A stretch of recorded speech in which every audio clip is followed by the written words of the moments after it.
Magandang buhay mga kanobela. Bago tayo magpatuloy, nais kong magpasalamat sa lahat ng nag-subscribe sa ating munting channel. At sa mga hindi pa nakapag-subscribe, kung maaari ay mag-subscribe na sa aking channel at pindutin ang notification bell para updated kayo sa bawat kabanata. Maaari rin kayong mag-like, comment, at e-share ang ating video para malaman din ng iba nating mga kanobela. Maraming salamat po. Ang ganti ng inapi, Kabanata 1171 hanggang 1180. Kabanata 1171. Labis na napahiya si Horia sa harap ng mga pang-iinsulto ni Noah. Gusto niyang sumagot, ngunit pinili niyang manahimik. Sa kabila ng lahat, umaasa pa rin siyang maibalik ang kanyang pamilya, at magkaroon ng normal na buhay kasama si Noah. Kaya tiniis niya ang lahat ng pangungutya, umaasang darating ang araw na matatanggap siyang muli ng asawa. Pero para kay Noah, wala na siyang kahit anong puwang sa kanyang puso. Galit na galit siya kay Horia, ngunit hindi sa abalone na inihanda nito. Habang walang pakialam na inuubos ang masarap na pagkain, malamig niyang sinabi, "Kung may isang babaeng tulad mo sa bahay na to, dapat mo lang gampanan ang papel mo, maging isang masoner ang alipin." Wala nang nagawa si Horia kundi kumain ng tahimik. Sa mga sandaling yon, hindi pa niya alam ang isang mas malaking trahedya. Nahawa na pala ng sakit si Noah. Kung alam lang niya, hindi na sana siya nagluto ng espesyal na hapunan para rito. Ginawa niya ito dahil gusto niyang mapalapit muli kay Noah. Alam niyang paborito nito ang abalone, kaya nagsumikap siya sa paghahanda ng pagkain. Pero sa halip na pasasalamat, pang-iinsulto ang isinukli nito. Habang nagpapakabusog si Noah sa hapunan, ibinuhos niya ang lahat ng kanyang sama ng loob sa pagkain at alak.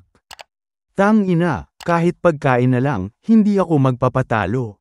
Nakain niya ang mahigit 12 malalaking abalone, at nilagok ang isang maliit na bote ng alak. Sa kanilang wine cellar, may naiwan pang maraming mamahaling alak, ang dating may-ari ng bahay mula sa red wine, white wine, at champagne. Noong binili ng pamilya Wu ang bahay, kinuha nila ito bilang package deal, kaya hindi na nila pinalinis ang lumang imbakan ng alak. Doon kumuha si Noah ng isang bote ng motai, pagkatapos ay tinawag niya si Harold upang makipag-inuman. Sa gabing yun, nakalampas sila ng 1 kilo ng alak. Matapos uminom, tumungo si Noah sa kanyang kwarto upang umidlip. Pero pagkalapag niya sa kama, bigla niyang naramdaman ang isang kakaibang sensasyon. May mali, Makati, sa umpisa, kaya pa niyang tiisin. Pero habang kinakamot niya, lalo lang itong lumalala. Kahit anong gawin niya, hindi na ito nawala. Naging desperado siya, kinamot niya ng kinamot, hanggang sa mamula at dumugo ang balat niya. Pero kahit ganoon, hindi pa rin natigil ang matinding pangangati. Hanggang sa dumating ang puntong hindi na niya ito kinaya. Agad siyang tumayo mula sa kama at lumabas ng kwarto. Nagmadali siyang lumapit sa matandang ginang Wilson, na nakaupo sa sala. Pagkakita sa kanya, nagtaka ang matanda. "Bakit ka nagmamadali?" tanong nito. Pawis na pawis si Noah habang naiinis na sumagot. "Nay, bigyan mo ako ng pera. Kailangan kong pumunta sa ospital ngayon." Napakunot ang noo ng matanda. "Ospital? Bakit? Hindi mo ba alam na mahal magpagamot?" Dahil sa mga pinagdaanan ng kanilang pamilya, mas mahalaga na ngayon ang pera kaysa sa lahat. Pero hindi na alam ni Noah kung paano ipapaliwanag ang kanyang sitwasyon. "Nay, hindi ko na kaya. Hindi ko na ito matitiis." Sinamaan siya ng tingin ng matanda. "Ano ba ang sakit mo?" Nanlaki ang mata ni Noah. "Nay, mahirap ipaliwanag. Basta bigyan mo na lang ako ng pera." Pero nagpanting ang tenga ng matanda. "Sabihin mo nga sa akin ng totoo, yan ba'y may kinalaman kay Horia?" Napaatras si Noah. "Ano?" Nag-aalangan siyang sumagot. Pero sa huli, dahan-dahan siyang tumango. "Noong nakatira pa kami sa bahay ng mga Wu." Bumuntong hininga siya. "Isang beses, nangyari yun sa pagitan namin." Nanlaki ang mata ng matandang ginang Wilson. Sa puntong yun, napagtanto niyang isang malaking problema ang kanilang kinakaharap. Kabanata 1172. Habang si Noah at matandang ginang Wilson ay nagmamadaling pumunta sa ospital, isang kakaibang pangyayari naman ang nagaganap sa morgue ng isang lokal na ospital. Isa sa natitirang tauhan ng pamilya Wu sa Changbai Mountain ang nakahanap ng pagkakataong makapasok sa loob. Gumastos siya ng malaking halaga upang suhulan ang bantay ng morgue, na sa huli pumayag na papasukin siya. Pagkapasok, tumambad sa kanya ang bangkay ng 8 tao. Makikita mo sila, pero maghanda ka. Nakakatakot ang hitsura nila, sabi ng bantay. Isa-isang binuksan ang mga freezer, kung saan nakasilid ang katawan ng tinaguriang 8 Great Heavenly Kings. Sa pagbukas ng mga body bag, napamulagat ang tauhan ng pamilya Wu. Halos hindi siya makapaniwala sa kanyang nakita. Bagaman labis na malagim ang kanilang sinapit, agad niyang nakumpirma na sila nga ang 8 Great Heavenly Kings. Agad siyang kumuha ng litrato. Sa pamamagitan ng kanyang cellphone, kinuhanan niya ang bawat bangkay. At ipinadala ang mga larawan kay Reginald Wu. Sa mga sandaling yun, naghihintay si Reginald Wu ng balita sa Suzhou. Bagamat handa na ang pamilya Wu sa posibilidad na patay na ang 8 Great Heavenly Kings, may maliit pa rin silang pag-asang buhay pa ang ilan sa kanila. Ngunit nang makita ni Reginald ang mga larawan, gumuho ang lahat ng pag-asa nila. Wala na, patay na ang 8 hari sa langit. At ang pinakamasakit, hindi sila napatay sa labanan. Namatay lang sila sa isang avalanche. Para sa kanila, ito ay isang malaking insulto. Nagpadala sila ng 8 malalakas na mandirigma, ngunit bago pa man makita ang kaaway, tinapos na sila ng kalikasan. Sa gitna ng katahimikan, napansin ni Roger Wu ang isang bagay na hindi tugma. Itay, Lolo, may napapansin ba kayong kakaiba? Nag-zoom in siya sa isang larawan at itinuro ang kanang braso ni Lin Yuan. Tingnan niyo to, may malalim na sugat sa braso niya. Napatigil ang lahat. Kung natabunan lang sila ng nyebe, dapat ay nadurog ang katawan nila dahil sa bigat, hindi ganitong klaseng pinsala. Isa-isang tiningnan ng pamilya Wu ang iba pang mga bangkay. At doon nila napansin. Iba-iba ang sugat nila. Hindi ito basta simpleng pagkakaipit sa loob ng kotse, habang natatabunan ng nyebe. Iba ito. Lalong nanlamig si Elder Wu nang marinig ang sinabi ni Roger. Roger, ang ibig mo bang sabihin may pumatay sa kanila bago nangyari ang avalanche? Nagkatinginan ang buong pamilya Wu. Sa puntong yun, isang malamig na katotohanan ang unti-unting lumilinaw. Ang 8 Great Heavenly Kings. Hindi namatay sa avalanche. Pinatay sila bago pa man ito mangyari. Kabanata 1173. Hindi matanggap ng pamilyang Wu, ang ideya na binugbog hanggang mamatay ang 8 Heavenly Kings. Dahil kung totoo ito, ibig sabihin ay may isang napakalakas na kaaway na nagtatago sa dilim. At ang mas nakakatakot, wala silang ideya kung sino ito. Imposible, bulalas ni Reginald Wu. Hindi niya maisip na may sino man, lalo na si Charlie at ang mga tauhan nito, na may sapat na lakas para pabagsakin ang 8 pinakamalalakas nilang mandirigma. Naglaro sa isip niya ang ibang posibilidad. Baka naman, may napukaw silang lokal na master sa Changbai Mountain. Malalim na nag-isip si Elder Wu. Posible yan, sagot niya habang nakatitig sa mga larawan ng mga bangkay. Sa kabila ng kanyang panlabas na katahimikan, ramdam niya ang matinding pagkabalisa. Ang 8 Heavenly Kings ay hindi lamang basta mga mandirigma. Sila ang haligi ng lakas ng pamilya Wu. At ngayong wala na sila, parang lumubog ang buong mundo ni Elder Wu. At gaya ng kanyang kinatatakutan, mabilis na kumalat ang balita. Nang kumalat ang balitang namatay ang 8 Heavenly Kings, naging usap-usapan ito sa buong rehiyon. Maraming makapangyarihang pamilya ang tahimik na nagmamasid, nag-aabang sa kahihinatnan ng pamilya Wu. Ang kapangyarihan ng pamilya Wu ay nakasalalay sa 2 bagay. Ang katalinuhan at tapang ni Elder Wu, na siyang nag-angat sa pamilya sa mundo ng negosyo. Ang 8 Heavenly Kings, na nagsilbing kanilang sandata upang panatilihin ang dominasyon. Sa pamamagitan ng 8 Heavenly Kings, Walang sino mang nangahas lumaban sa kanila. Ngunit ngayong patay na ang kanilang pinakamalakas na sandata. Nagsimula ng magplano ang iba pang mga pamilya. Ang mga pating sa negosyo sa timog ng Yangtze River ay unti-unting nagpakita ng kanilang pangil. Sa loob lamang ng ilang araw, nagkaroon ng kaguluhan sa Suzhou. Maraming puwersang nagkukubli noon ang biglang lumitaw, bawat isa ay may sariling balak para wasakin at paghatian ang pamilyang Wu. At sa gitna ng lahat ng ito, nakahiga sa kama si Elder Wu, halos wala ng lakas. Wala ng 8 Heavenly Kings na magtatanggol sa kanila. At walang duda, nagkakagulo na ang buong pamilya Wu. Samantala, sa kabilang panig ng lungsod, dumating sina Noah at matandang ginang Wilson sa Oris Hill People's Hospital. Pagpasok pa lang sa ospital, ramdam na ni Noah ang matinding kahihiyan.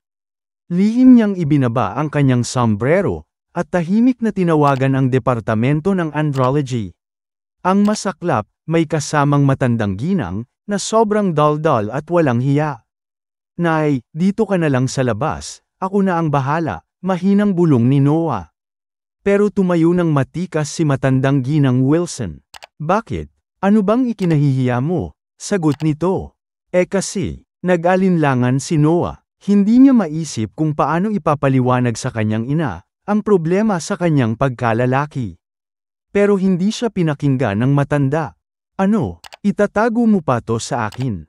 Ako ang nanay mo. Napapikit si Noah sa sobrang kahihiyan. Hindi niya akalain na ang araw na ito, ang magiging pinaka-nakakahiya sa buong buhay niya. Kabanata 1174. Nagmamadaling sumagot si Noah sa kanyang ina, Nay, hindi ko naman po itatago sa inyo. Pero syempre, nakakahiya kung nariyan kayo habang sinusuri ako ng doktor. Matalim ang tingin ng matandang ginang Wilson sa kanya.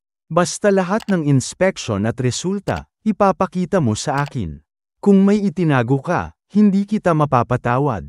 Napabuntong hininga si Noah. Wala na siyang magagawa kundi sundin ang gusto ng kanyang ina. Pumasok si Noah sa consulting room, nagpupumilit na tiisin ang matinding pangangati. Nakita siyang pumasok ng doktor, isang lalaking nasa edad 50, nakasalamin, at may matalas na mga mata. Anong nararamdaman mo? Tanong nito, habang nakaupo sa harap ng computer.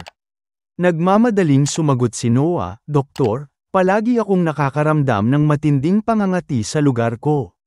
Hindi ko po alam kung anong nangyayari, kaya gusto kong ipasuri ito. Hindi na bago sa doktor ang ganitong kaso. Tumango ito at sinabing, sige, alisin mo ang pantalon mo. Napahiya si Noah pero wala siyang nagawa. Dahan-dahan niyang hinubad ang pantalon. Isang tingin lang ang ginawa ng doktor, ngunit agad itong nanlaki ang mata. Mukhang malala ang kaso mo, bulalas nito. Tumingin ito ng diretso kay Noah at tinanong, nagpunta ka ba sa ganoong lugar? Nanlaki ang mata ni Noah. Anong ibig niyong sabihin, Doc? Alam mo na, sagot ng doktor. Mga espesyal na lugar. Halos sumabog sa kahihiyan si Noah. Wala po akong pinupuntahang ganoon, mabilis niyang sagot. Pero sa isip niya, biglang sumagi ang isang posibilidad. Si Horia, hindi ba't nagkaroon siya ng koneksyon sa ibang lalaki habang siya'y nawala? Imposible, hindi maaaring siya ang dahilan, hindi ba? Bulong niya sa isip. Pero ang doktor, halatang hindi kumbinsido. Sanay na siyang makarinig ng ganitong palusot. Lahat ng pasyente ko, ganyan din ang sinasabi. Pero ako, doktor na sa larangang ito ng matagal na panahon. Hindi ako madaling malinlang. Tumikim ang doktor at nagpaliwanag. Ganitong klaseng impeksyon ay karaniwan sa mga lugar na iyon. Payo ko lang, kapag nagpupunta ka sa ganito, protektahan mo ang sarili mo. Mas okay nang gumamit ng proteksyon. Nanlaki ang mata ni Noah. Hindi po talaga ako nagpupunta sa ganyan, Doc. Pero patuloy lang ang doktor, tila hindi siya pinapansin. Bukod pa riyan, kung hindi mo talaga mapigilan, mas mabuting sa mas formal at high-end na lugar ka pumunta. Huwag kang dumiskarte sa tabi-tabi. Maraming warbler sa daan, oo, mura nga, pero sila ang may pinakamaraming sakit. May ilan pa ngang may AIDS. Parang binuhusan ng malamig na tubig si Noah. AIDS. Nanginginig ang buong katawan niya. Sa paningin ng doktor, parang isa siyang lalaki na napulot ang sakit sa isang babaeng mababa ang uri. Pero ang mas masaklap, ang babaeng tinutukoy ng doktor ay walang iba kundi ang kanyang sariling asawa. Hindi, imposible to. Halos hindi na siya makahinga. Napansin ng doktor ang pamumutla ni Noah. Kaya nagpatuloy ito. Ganito na lang, magpapatakbo tayo ng ilang tests. Pero sa ngayon, base sa nakikita ko, mukhang gonorrhea at syphilis ito. Sa tagal ko sa trabahong ito, bihira akong magkamali. Kung hindi mo ito gagamutin agad, maaaring maapektuhan ang iyong prostate at reproductive system. At ang pinakamasaklap sa lahat, huminga ng malalim ang doktor. Kailangan nating kumpirmahin kung may AIDS ka. Para bang bumagsak ang buong mundo ni Noah. Pakiramdam niya'y umiikot ang kanyang paningin. Gonorrhea, syphilis, at posibleng AIDS. Isang beses lang siyang nakipagniig kay Horia, isang beses lang. At ngayon, maaaring habang buhay niyang dadalhin ang parusa nito. Kung hindi lang dahil sa suporta ni Reg Narwo, baka kailangan ko na lang tapusin ang buhay ko. Halos hindi na siya makalabas ng clinic. Sa labas, naghihintay ang matandang ginang Wilson, walang kam-alay-malay sa matinding pasanin na dinadala ni Noah.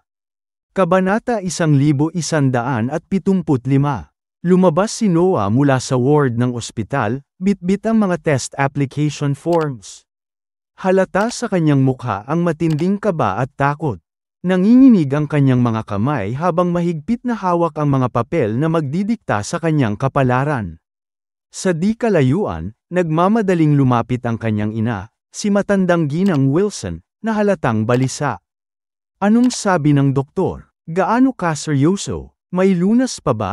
Sunod-sunod nitong tanong habang pinagmamasdan ang namumutlang anak. Napabuntong hininga si Noah. Gusto niyang manahimik, umiwas, at huwag ipaalam ang totoo. Ngunit naisip niyang wala siyang magagawa, hihingi ng kanyang ina ang resulta ng pagsusuri. Wala siyang kawala. Napayuko siya at mahina, halos pabulong na nagsabi, sabi ng doktor, may posibilidad na gonorrhea at syphilis. May pamamagarin, at hindi pa rin nila inaalis ang posibilidad ng AIDS. Nanlaki ang mga mata ni matandang ginang Wilson. Agad siyang umatras, mistulang tinamaan ng matinding takot. Ano, Diyos ko, Noah, sigaw niya, nanginginig ang boses. Ano bang ginawa mo sa buhay mo? Paano mo nakuha yan? Baka mahawa mo pa ako. Napaatras din si Noah, gulat sa naging reaksyon ng kanyang ina. Ma, hindi ito nakakahawa sa ganung paraan. Hindi kita mahahawa ng basta-basta, pilit niyang paliwanag. Pero hindi nakinig si ginang Wilson. Lalo pa siyang lumayo at nagwasiwas ng kamay. Huwag mo akong hawakan. Hindi pa ako handang mamatay. Napangiwi si Noah. Muli niyang naramdaman ang labis na pagkasakal sa ilalim ng pagiging makasarili ng kanyang ina. Kailan pa siya inuna ng sariling ina bago ang sarili nito? Huminga siya ng malalim upang pakalmahin ang sarili. Kung ayaw mong sumama, maiintindihan ko. Pero bigyan mo naman ako ng pera para sa mga test at gamot, aniya, pilit na tinatago ang panghihinayang sa boses. Habang papalayo, hindi lumingon si ginang Wilson at walang pakialam na sumagot, magpapadala ako sa WeChat mo ng 10,000 piso, kung kulang, sabihin mo na lang. Iniwan siyang tulala sa labas ng ospital. Isang anak na nangangailangan ng suporta, pero isang inang inuuna ang sarili. Nanatili si Noah sa ospital buong hapon, dumaan sa sunod-sunod na pagsusuri. Halos hindi siya makahinga habang hinihintay ang resulta. Makalipas ang ilang oras, lumapit sa kanya ang doktor, dala ang opisyal na diagnosis. Ginoo, kumpirmadong may gonorrhea at syphilis ka, malamig na sabi nito. Mayroon ka ring matinding urethritis, at may ilang ulcerations na kailangang gamutin agad. Ngunit sa kabutihang palad, negatibo ka sa HIV. Napapikit si Noah, saglit na nakadama ng ginhawa. Hindi siya infected ng HIV. Hindi pa tapos ang laban. Nagpatuloy ang doktor, agad tayong magsisimula sa gamutan. Kakailanganin mong dumaan sa 14 na araw ng unang treatment cycle. Tumango si Noah, kahit ramdam niyang parang bumagsak ang buong mundo sa kanya.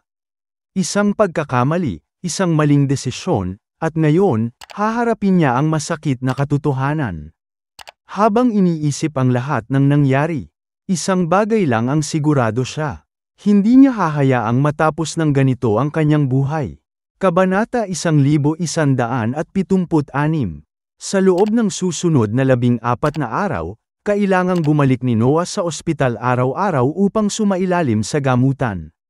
5 hanggang 6 na bote ng intravenous infusion, ang kailangang iturok sa kanya sa bawat sesyon. Hindi na niya matiis ang nararamdamang pangangati, kaya agad niyang tinanong ang doktor, "Dok, may gamot ba kayo para dito?" Ang kati, hindi ko na kaya. Lalo akong nangangati kapag kinakamot ko, parang mas lumalala pa.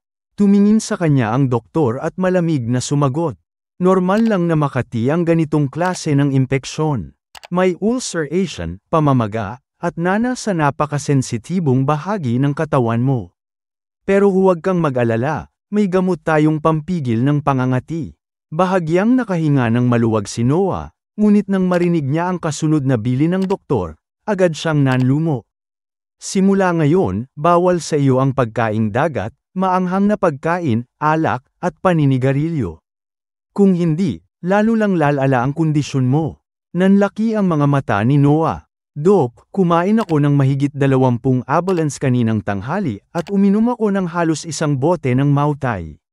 Wala namang magiging problema, di ba?" Biglang sumeryoso ang mukha ng doktor. "Ano, gusto mo bang mamatay? Hindi mo ba alam na ang mga kinakain mo ay nagpapalala ng impeksyon? Kahit kelp, hindi mo dapat kinakain." Nagkamot si Noah ng ulo, halatang nagsisisi. "Kung alam ko lang na may ganito akong sakit, hindi na sana ako kumain, o uminom kahit bugbugin mo pa ako." Napailing ang doktor. "Wala tayong magagawa ngayon. Hindi kita pwedeng gamutin hanggat may alak pa sa sistema mo." Napakunot ang noo ni Noah. "Bakit, Dok? Halos mabaliw na ako sa pangangati. Kailangan ko ng gamot ngayon na ngayon din." Umiling ang doktor at nagpaliwanag, "Kailangan mong mag-iniksyon ng matataas na dose ng antibiotics, pero kapag may alak ka pa sa katawan, pwedeng magkaroon ng disulfiram-like reaction." Alam mo ba kung ano yun? Kapag nagsanib ang alkohol at antibiotics sa dugo mo, pwede kang makoma o mamatay agad. Halos mapaiyak si Noah sa sama ng loob. "So, wala na akong magagawa kundi tiisin ito." Napabuntong hininga ang doktor. "Ibibigay ko sa iyo ang isang panlinis na likido. Gamitin mo ito para maibsan ang kati. Pero tandaan mo, huwag mong kakamutin. Kapag nasugatan pa lalo yan, lalong kakalat ang impeksyon. Pwede kang magkaroon ng sepsis, at kapag lumala yan, posibleng ikamatay mo." Napatingin si Noah sa doktor. Punong-puno ng panghihinayang at pagsisisi. Isa itong matinding parusa. Bakit ko pa ito pinasok? Pinanood lang siya ng doktor at malamig na sumagot, "Isa lang ang sagot dyan. Dapat mong ingatan ang sarili mo. Sa susunod, huwag kang basta-basta papasok sa alanganin." Hindi na umimik si Noah. Alam niyang totoo ang sinasabi ng doktor. Maya-maya, muling nagsalita ang doktor, "Isa pa, dapat mong isama ang asawa, o kasintahan mo rito sa ospital para magpa-check up. Ang sakit mo ay lubhang nakakahawa. Kung nahawa ka sa iba, malamang na naipasa mo na rin ito sa kanya." Parang biglang bumagsak ang buong mundo kay Noah. Nahahawa ko siya? Ngunit agad siyang binalot ng matinding galit. Hindi siya ang nahawa, siya ang nahawa. Sumiklab ang puot sa kanyang dibdib. "Damn it! Isa kang traidor, Horia. Kapag nakauwi ako, papatayin kita." Kabanata 1177. Pagpipigil si Noah sa matinding pangangati habang nagmamadali siyang umuwi. Pagpasok niya sa bahay, naamoy niya agad ang malansang halimuyak ng nilulutong pagkain mula sa kusina.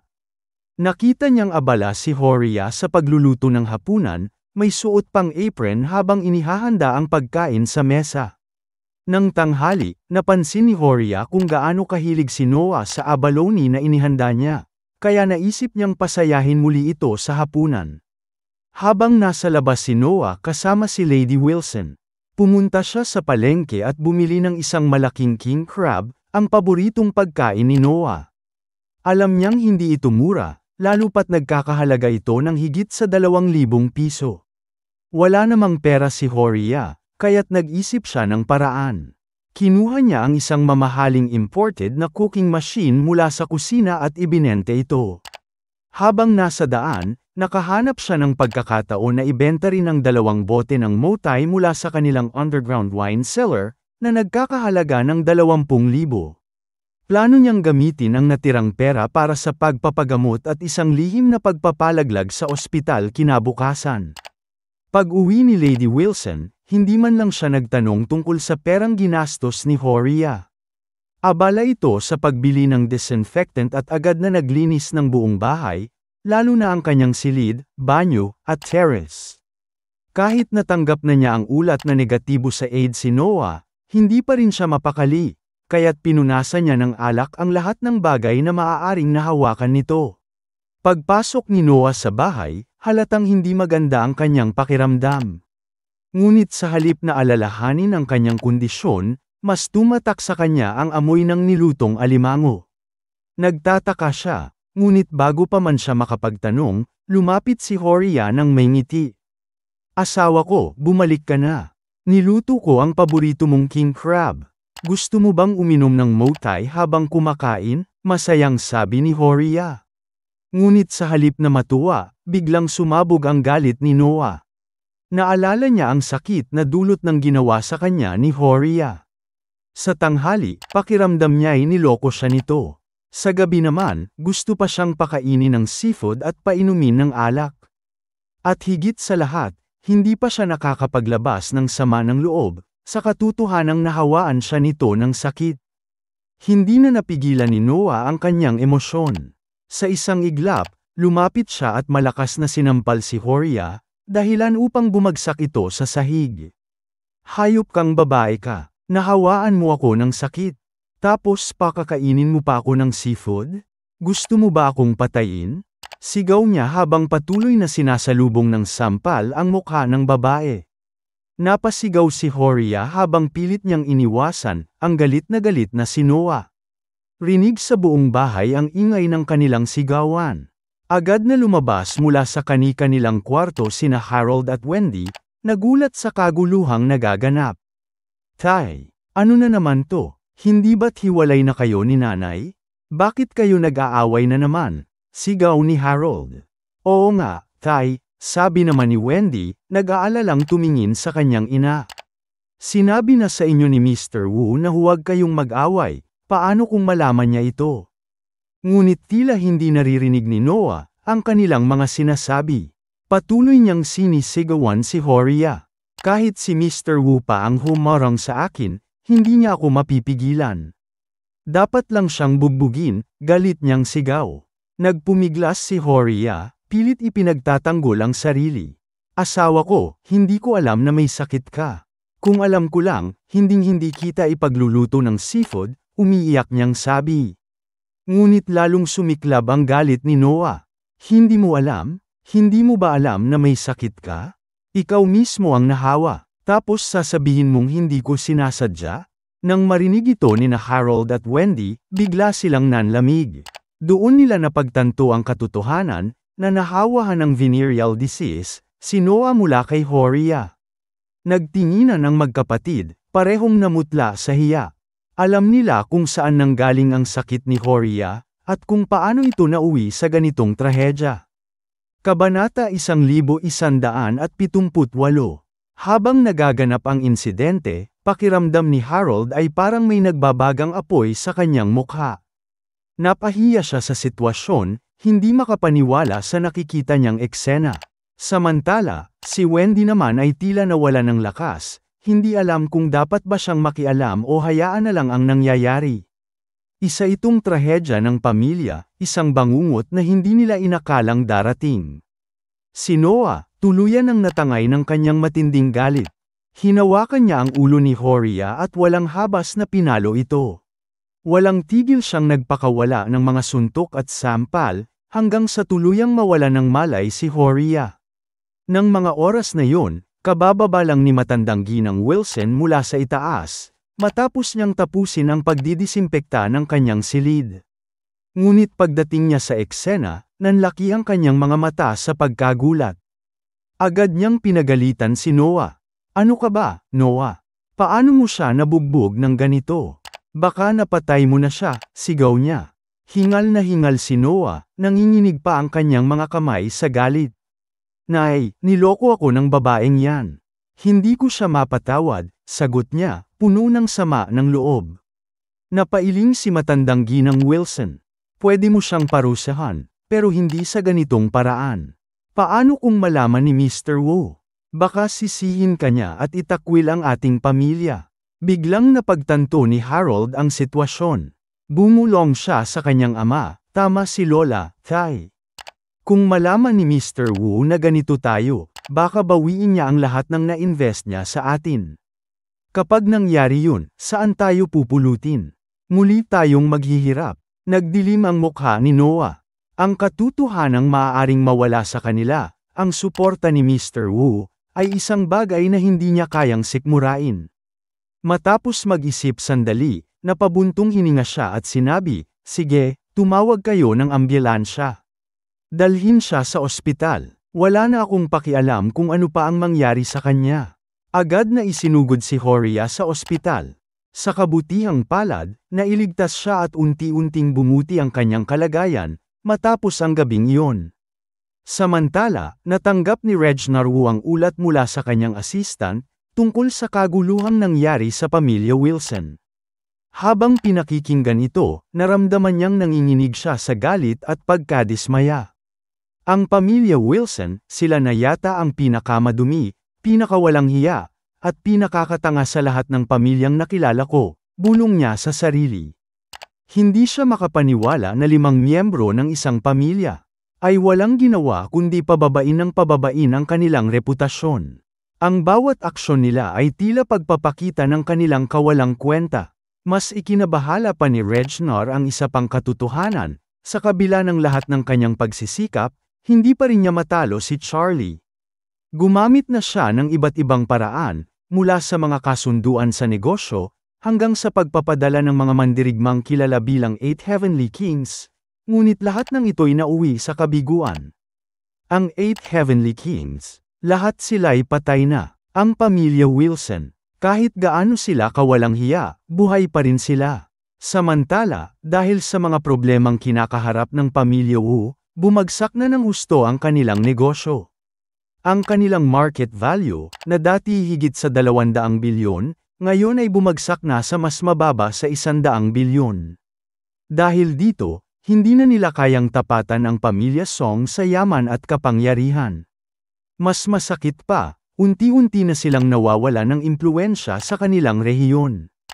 Kung magpapatuloy ito, maaaring tuluyan ng bumagsak ang pamilya Wu at hindi na makabangon pa. Habang iniisip ito, lumapit ang anak niyang si Roger at nagtanong, may halong kaba sa kanyang boses. Thay, sa tingin mo, may pag-asa pa ba ako kay Warnia? Ngunit hindi sumagot si Reginald. Napabuntong hininga na lang siya, habang unti-unting napagtanto na baka ang pamilya Wu ay wala ng kinabukasan at lalong wala ng pag-asa para sa pangarap ng kanyang anak. Kabanata 1179.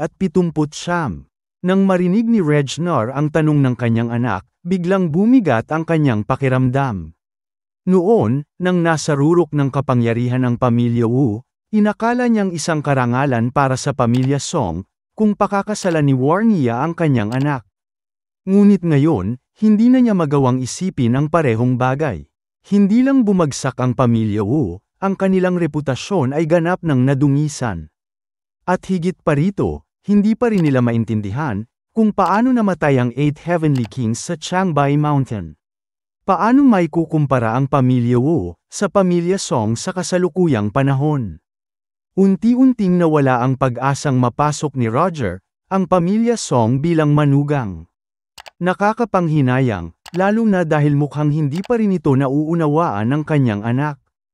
Noon ngang nasa tugatog ang pamilya Wu, maraming hindi pumayag sa kanilang mga alok, lalo pa ngayon na nasa ilalim na sila. Mas lalong nakita ni Reginald ang isang mapait na katotohanan, ang kanyang anak ay walang sapat na kakayahang humawak ng ganitong sitwasyon. Masyado itong komportable noon, hindi sanay sa hirap, at walang tunay na pag-unawa sa kalagayan ng kanilang pamilya. Mukhang tama ang old master, bulong niya sa sarili. Ang pamilya Wu ay talagang bumagsak na sa henerasyong ito. Noon, sa mga kamay ng kanyang ama, lumakas at lumago ang pamilya Wu.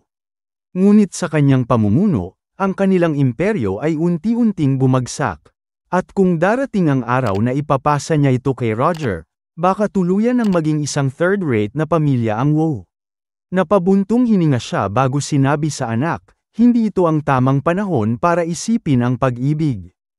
Kailangan muna nating ayusin ang ating pamilya, at bumangon mula sa krisis na ito. Kapag nagawa natin yon, saka natin maaaring pag-usapan ang tungkol sa pamilya Song. Tumango si Roger, ngunit hindi maitago ang lungkot sa kanyang mukha. Kung mapapakasalan ko lang si Warnia, mas gagaan sana ang buhay natin, bulong nito. Napailing si Reginald. Kahit paano, natuwa siyang marunong ng mag-isip ang anak niya. Ngunit alam niya rin ang masakit na katotohanan, walang sino man ang gustong makisama sa iyo. Kapag ikaw ay nasa ilalim, lalo na ang isang pamilyang kasing lakas ng pamilya Song. Gayunpaman, hindi niya ito sinabi ng direkta kay Roger. Alam niyang mahirap na nga ang sitwasyon ng kanilang pamilya, ayaw na niyang lalo pang pahinain ang loob ng anak niya. Dito niya naisip ang malaking pagkakaiba nila ng kanyang ama. Ang Old Master Wu, noong bata pa, lumaban sa matinding hirap. Lahat ng tagumpay ay nakamit niya sa pamamagitan ng sariling pagsisikap, sumuong sa panganib, nakipagtagisan ng talino sa mga kalaban, at tiniis ang lahat ng pagsubok. Dahil dito, lumakas ang kanyang kakayahan bilang isang negosyante at leader. Ngunit si Reginald, matapos may taguyod ng kanyang ama ang kanilang negosyo, masyadong naging maingat sa kanyang anak. Iniwas niya ito sa hirap, itinabi sa gulo, at inihain ang lahat sa kanya sa isang pilak na bandeha. Dahil dito, lumaki si Roger na hindi marunong humawak ng tunay na pagsubok. Ito ang dahilan kung bakit mahina ang bagong henerasyon ng pamilya Wu. At ngayon, sila ang nagbabayad ng presyo. Samantala, nang bumalik si Charlie, tahimik niyang ipinagpatuloy ang kanyang normal na buhay. Ngunit sa kabila ng katahimikang ito, may isang bagay siyang nais gawin, palakasin ang industriya ng parmasyutiko. Dahil dito, tinawagan niya si Paul, ang anak ni Mei Ching, at muling binisita ang Wace Pharmaceuticals kasama ito. Ang Wace Pharmaceuticals ay isa sa nangungunang kumpanya na gumagawa ng Chinese patent medicine sa Ores Hill. Marami na itong nagawang produktong mabenta sa buong bansa, ngunit sa nakalipas na mga taon, unti-unting bumababa ang popularidad ng kanilang mga gamot. Isa sa mga dahilan nito ay ang lumalakas na kompetisyon mula sa kampo medicine na pinamumunuan ng Japan at South Korea. Unti-unting nagiging mainstream ang mga gamot mula sa dalawang bansang ito, dahilan upang lumubog ang mga produktong mula sa tradisyonal na medisina ng China. Gayunpaman, alam ni Charlie ang totoo, pareho lang ang batayan ng Chinese patent medicine at kampo medicine. Pareho itong nag-ugat sa tradisyonal na medisina ng China na iniwan ng mga ninuno. At dito pumasok ang kanyang plano. Si Charlie ay may hawak na mga sinaunang reseta, mga formulang may pambihirang bisa. Sa kanyang kamay, may kakayahan siyang baguhin ang industriya ng medisina. Ngunit alam niyang hindi pa ito ang tamang panahon para ilabas ang pinakamalalakas na reseta. Ayaw niyang biglang gulatin ang mundo sa pamamagitan ng mga gamot na maaaring lumikha ng isang malaking lindol sa industriya. Sa halip, plano niyang magsimula sa mas simpleng paraan sa pamamagitan ng pagpapakilala ng mga epektibong gamot para sa pang-araw-araw na sakit. At dito niya gustong ipokus ang Wace Pharmaceuticals. Kung magagawa niyang gawing bestseller ang kanilang mga produkto, hindi lang niya matutulungan ang negosyo, maaari pa niyang ipakita sa mundo ang tunay na kapangyarihan ng tradisyonal na medisina ng China. At ito ay simula pa lamang. Kabanata 1180. Bago ibigay ni Charlie ang reseta kay Liang, napagpasyahan niyang kailangang baguhin ang ilang bahagi nito. Napakahalaga ng mga reseta na ito, isang solong formula lamang, ay maaaring katumbas ng kayamanan ng buong Wei Pharmaceuticals. Ito ang magiging susi sa kanyang pagkuha ng malaking bahagi ng kumpanya. Nang tumawag si Charlie kay Paul upang humingi ng tulong, hindi man lang nagdalawang isip ang huli at agad na pumayag. Kinaumagahan, maaga silang nagkita sa Thompson. Samantala, nang malaman ni Jacob na makikipagkita si Charlie kay Paul, agad siyang kinabahan. Simula nang bumalik si Elaine, hindi na siya nagkaroon ng pagkakataong makita si Mei Ching. Bagamat matagal na niyang gustong makita ito, hindi siya naglakas loob, dahil takot siya sa magiging reaksyon ni Elaine. Alam niyang kapag nalaman nitong bumalik si Mei Ching sa China, siguradong magkakagulo. Kaya nang makita niyang paalis si Charlie, palihim siyang lumapit at nagtanong, mabuting manugang. Pupunta ka ba kay Tita Mei Ching? Napangiti si Charlie at sinabing, syempre hindi dad. Kung gusto mong makita siya, ikaw ang kumausap sa kanya. Napakamot ng ulo si Jacob at nauutal na sinabi, hindi ko kaya. Baka malaman ng nanay mo. Bumuntong hininga si Charlie. Kung ganun, wala tayong magagawa.